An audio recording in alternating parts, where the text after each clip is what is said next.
ده الجيل الجديد بالكامل من اي كلاس الجديده اللي بقت فخمه ورياضيه وفاخره اكتر من اي وقت فات، ودي اهم معلومات محتاج تعرفهم عنها.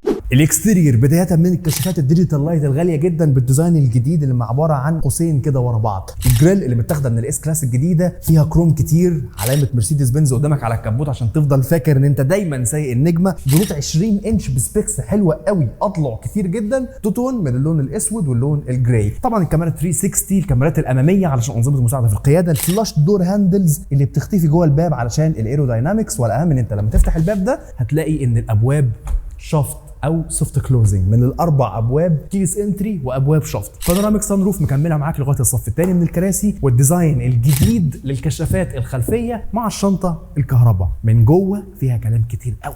من جوه يا جماعه العربيه مطلوبه بالانتريور الكريمي بديع الجمال، ده احسن لون انتريور في العربيه دي. الاهم ان الشاشتين او العربيه مطلوبه بشاشه قد الداشبورد كلها. الشاشه بتاعت الراكب الامامي اللي بيقدر الراكب الامامي بس هو اللي يشوفها طول ما العربيه دايره وبتتحرك لقدام. الانفوتينمنت سيستم الاساسي اللي فيه احدث جيل من اجيال الام بي يو اكس او مرسيدس بنز يوزر اكسبيرينس، وفي السوفت وير ابديت الجديد هيشتغل بالاي اي بالذكاء الاصطناعي، يعني تقدر تكلم العربيه وتساعدك من خلال الاي اي. النظام ده متوصل بساوند سيستم برمستر 4 دي دولبي اتموس 17 سماعه. 4 دي يعني ايه؟ يعني في سماعات موجوده جوه الكراسي ذات نفسها. موجات الصوت يا جماعه بتمشي من خلال جسمك، انا جربتها في الاس كلاس الجديده. الاهم كمان ان فوق الشاشه ديت موجود الكاميرا اللي تقدر تدخل بيها ميتنج من جوه العربيه وانت سايق او ايا كان، تصور بقى فيديوز، تصور صور عاديه، سيلفيز انت واي حد راكب جنبك. والاهم هو لوحه العدادات ال 3 دي، كل المعلومات اللي فيها بتتحرك مكان ما تحرك راسك، وقدامها الهيد اب ديسبلاي او بمعنى صح البروجيكتور فول كلر بيعرض لك كل المعلومات اللي تتخيلها بحجم كبير جدا جدا. طبعا الكراسي اي جي ار مريحه، بتتحرك في تقريبا 18 اتجاه مختلف. anyway الستيرنج ويل ديت اللي متاخده من الاس كلاس الجديده، والعربيه دي فيها حاجات كتير قوي من الاس كلاس، فتقدر تقول عليها ان هي اس كلاس رخيصه شويتين. لو عاوز تعرف اكتر عن العربيه دي او تبيع او تشتري او تقسط او تستورد اي عربيه تيجي في بالك، درجه 90 هو احسن اختيار ليك. ولو عاوز تعرف اكتر عن العربيات اعمل لنا فولو